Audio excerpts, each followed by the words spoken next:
Hey everyone, Brett here, and I've run into a little bit of a problem.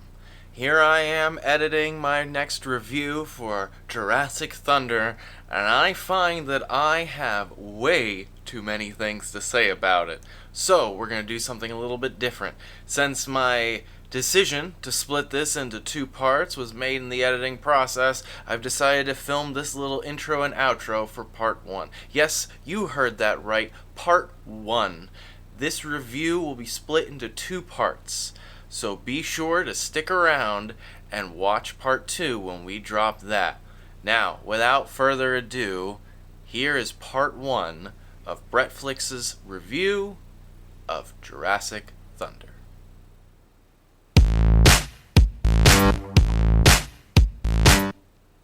Hello, and welcome to the next episode of Brett's Flix. So, for this episode, I'm reviewing this movie I watched called Jurassic Thunder.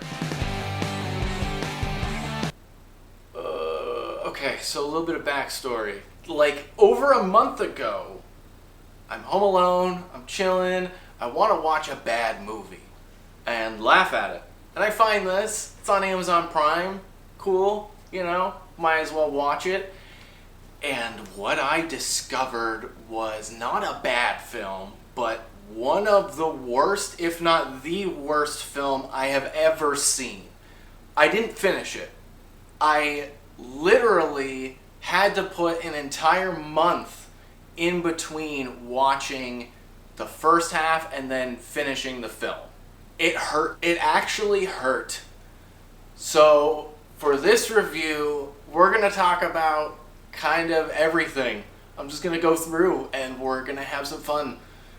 Or I'm going to end up dead by the end of this review from going through this movie again. So, alright, let's start this movie. Sure with it. Yes. Oh. Let's do it. Okay. Hey!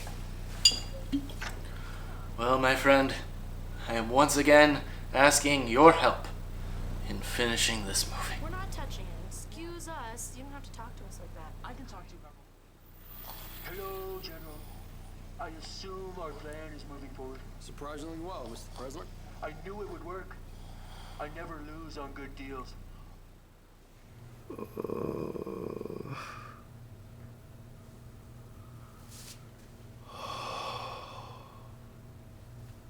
Oh, thank you.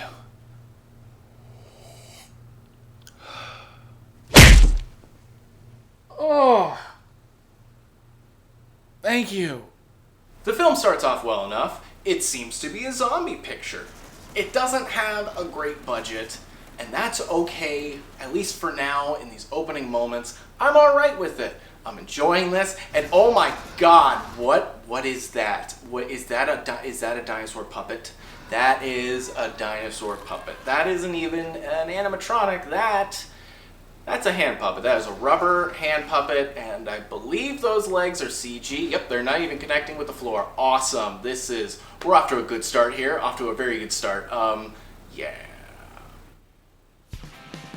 So then, we cut in to this comic book store where these two so-called actors are giving their best approximation of performances. This is a weird scene because it doesn't exactly have any bearing in the rest of the movie. What seems to be the setup here is these two women are the only women that have ever appeared in this comic book store. I mean, you start off the scene, they enter, and they start talking about this mannequin, which is clearly a guy shakily standing in the same position. Did it just move? Yeah, that's a piece of plastic. Of course it is. Why did you not have just a mannequin here? I don't understand the choices in this movie. Hey! So then they decide to touch the mannequin, and Mr. Manager, but you find out later he's not actually the manager. He just pretends to be. Sam was manager for like one day. Here you go. Buy yourself a personality. Just starts yelling at them for touching the stuff. I don't know, maybe he's never interacted with another human being before. Clearly he's never interacted with a woman before, because you don't talk to people like this. I can talk to whoever I want. I'm the manager. There's some more jokes that basically confirm that these are indeed the first women to ever be in this comic book store. No! God, I feel like I'm in the Twilight Zone. Can I please go to the ladies' room? Hello? Every single guy is basically foaming at the mouth and standing around these women. It's really weird and embarrassing. Will you wipe that drool off your face? I'm not your anime girlfriend. Has that ever worked for you? It did once. And this is all just set up so that the owner, or who I'm assuming is the owner of the store, can show them this comic book. Madam, this is Jurassic Thunder. It's like the holy grail of all comic books. I don't think they show any interest in the comic book. He just decides that he's gonna read them the comic book. We have a terrible, terrible fourth wall joke here that really hurts my soul, mainly because no one actually fully committed to this joke. It's kind of a weird half side glance. No, but that's a movie, right? Never heard of it. So we just sat through all of this to establish that the main storyline is a comic book being read to two women who did not ask to be read this comic book. Page 1. Okay, maybe we're in trouble here. So then we start off with what is the actual movie. And we enter on this desert base, which is 100% green screen, and they don't even have anchor points. So the people move around screen and they're constantly jostling. They're never sitting in the actual same place. This is about 80% of the movie. Get used to this terrible green screen. I hope you don't have motion sickness. Colonel Sanders, sir. Oh, Colonel Sanders. Okay, so this movie thinks it has a sense of humor. All right. It doesn't, but they're trying, I guess. What is up with this scene? Why is this hand scanner all green screen? I'm so confused. Why didn't you just have a wall with an iPad?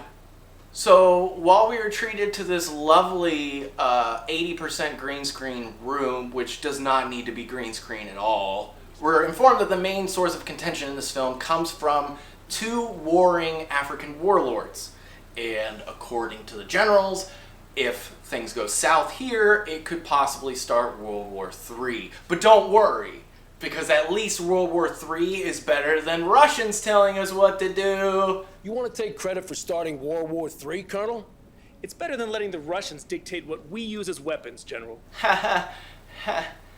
It's relevant. Laugh, damn it. All right, come on. So our president, who is, you guessed it, Donald Trump, they don't even try and give him a different name. They're just, here he is, decides to, surprise, surprise, team up with the Russians because apparently American technology isn't good enough for this mission. And he decides to just hand over mission control to these Russian characters who are introduced here. And apparently he knows all of them. Yuri, Boris, hello. Natasha. Do you know them, Mr. President? Who? The Russians. Where? Мы только встретились на прошлой неделе. That's supposed to be funny. Get it, guys? Because collusion, right? Okay, moving on. He informs everyone that they're going to listen to the Russians, and the Russians have the best plan ever. I'm thinking we need to go with the Russians' plan on this. Look, the Trump impersonation is probably the best thing about this movie. You're fried. With ranch. And it's still god-awful. The makeup is weird. I don't understand what's going on with the lips. He has ridiculous hair, which I guess is probably on point. That's on brand for Trumpy. He appears mainly in hologram. Hello? Hello? Which is good enough. That looks fine. You can't fully tell how bad the makeup is. But then later on in the film, he likes to show up in person, and that's when you get a full good look at what a horrific thing they've done here. Ooh, that's some rough makeup. But if you think Trump's the only one with bad makeup, then haha, you're in for a treat, because we now get introduced to this new character who wears a wig for absolutely no reason. I'm just gonna call him Wiggy Pop. So, hello Wiggy Pop. Wiggy Pop might be the main character of this movie. He might not. I'm actually not sure who it is, because this film likes to ping pong rapidly between screen time with about 8 different people. And some people have more of a presence at the beginning and then completely fall off and basically become non-existent by the end. And then we'll also be introduced to characters later on who will take full center focus. And you'll basically forget that the first half existed, and you will then think that these people are our main characters. I don't think they knew what they were doing. I think they just kind of wrote, and as they wrote themselves into a corner, they just introduced a new character and decided to just keep going in that direction. Anyways, Wiggy Pop here is watching over the base, and he knows what's up. He seems to be investigating something when 2 goons in paintball masks decide to find him. Get down on the ground now! Face down, hands on, we can see them! We're treated to quite possibly the best joke in the entire movie, which is this rock, paper, scissors joke. You call it in. No, you call it in. No, I called it in last time. Rock, paper, scissors. Rock, paper, scissors. Ready? Rock. Damn it! That made me kind of chuckle. That's the best I could ask for. Whoa! Here's a neat little transition. This is, I guess, the movie trying to remind you that what you're watching is not actually the movie. It's just the comic that some weird guy is reading to girls in a comic book store. Remember that, guys. Remember that this is a story being told to 2 women who have never entered a comic book store in their lives. We can't use nuclear force. Conventional strikes are out as well due to the frailty of the world's imminent war threat. Any visible action can send us into World War III. The country has another problem, sir. There's a virus affecting all the humans in this region. It's turning them into something that's well beyond imagination. Zombies. Это как шоу, где ходит зомби. Did you just reference Walking Dead? Was that a blatant Walking Dead reference? Never, ever call into attention a movie or TV show far obviously superior than your own, okay? This is a big no-no because it reminds me that I could be watching something better than this. So, the Russians have this genius idea, which clearly is so incredibly smart that there's no way an American scientist would have ever thought of it, and that is to strap guns to dinosaurs' heads. Send them into Africa. But don't worry, we're told that these dinosaurs were bred explicitly for this mission. I can assure you, General, these weapons were designed exactly for this situation. Specifically designed to kill warlords. Because, I don't know, every other piece of military equipment couldn't, I guess? I'm not real sure. That's a little logic flaw in there. But then again, why are you looking for logic flaws in this movie? Oh, right. Because this movie is nothing but logic flaws. Even in a movie that has logic flaws and is absolutely ridiculous, take for example like the Harry Potter films or Chronicles of Narnia or something like Kung Fury or Turbo Kid, these films obviously have elements that are non-realistic, but within the context of the film, it has a logic. Narnia is a separate world that you use a wardrobe to travel into. That's your logic, alright? Middle Earth is a completely separate entity from our reality. If you can buy that, you can buy what happens in the Lord of the Rings films.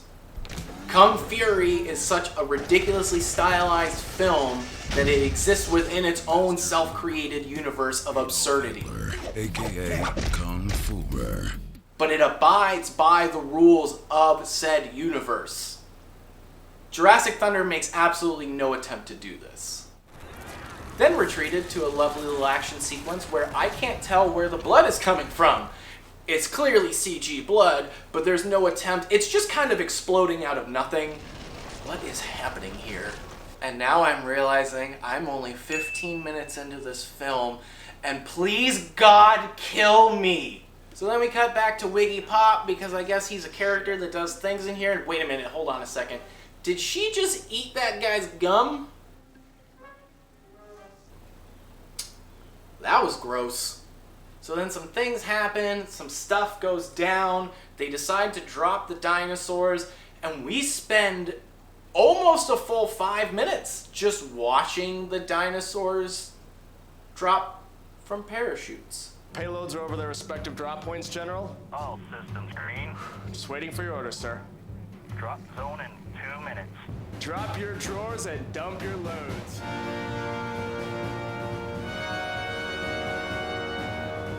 Ten seconds to first impact. 3, 2, 1. 3, 2, 1. 3, 2, 1. Why did we spend so long on this sequence? It cuts out of the sequence into a little moment with the dictators and the warlords having a conversation, and then it cuts back and we're still watching the dinosaurs drop. You do not need to spend this much time on this scene. Why are we still watching this happen? And then, of course, the accuracy when used in a live fire exercise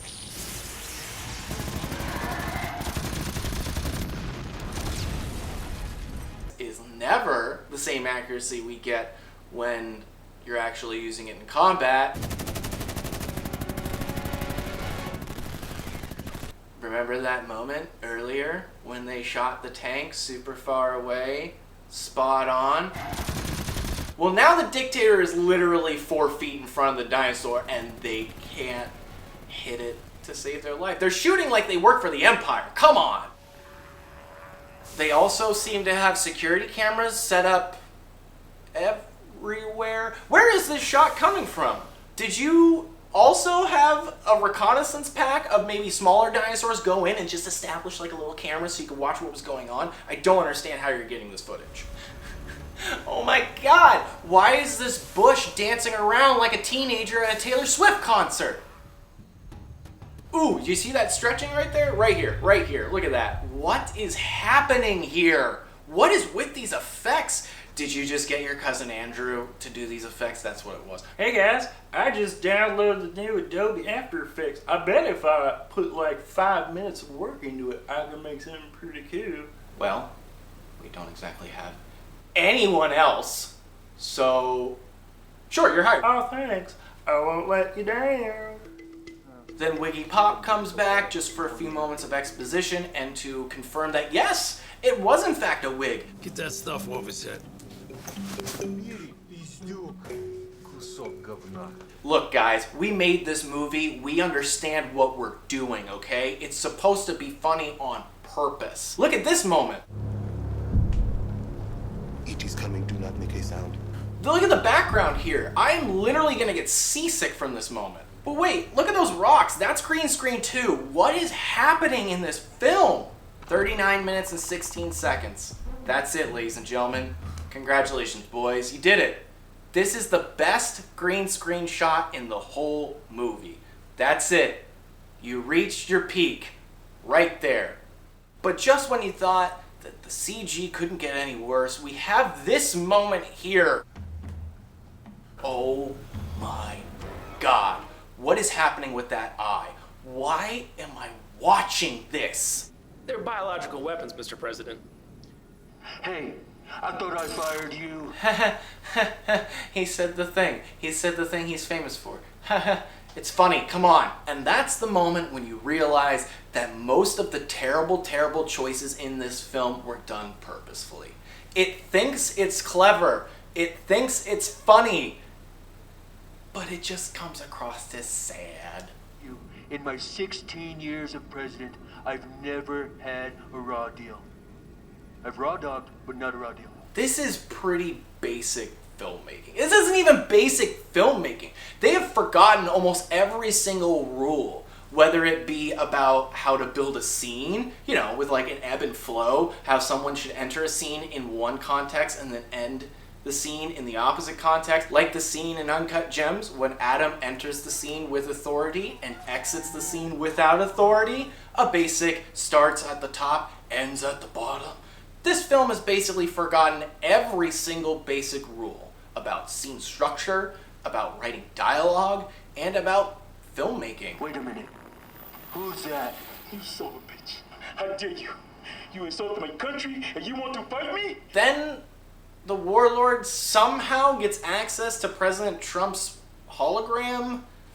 I don't know what you would call it. Number? His holo number?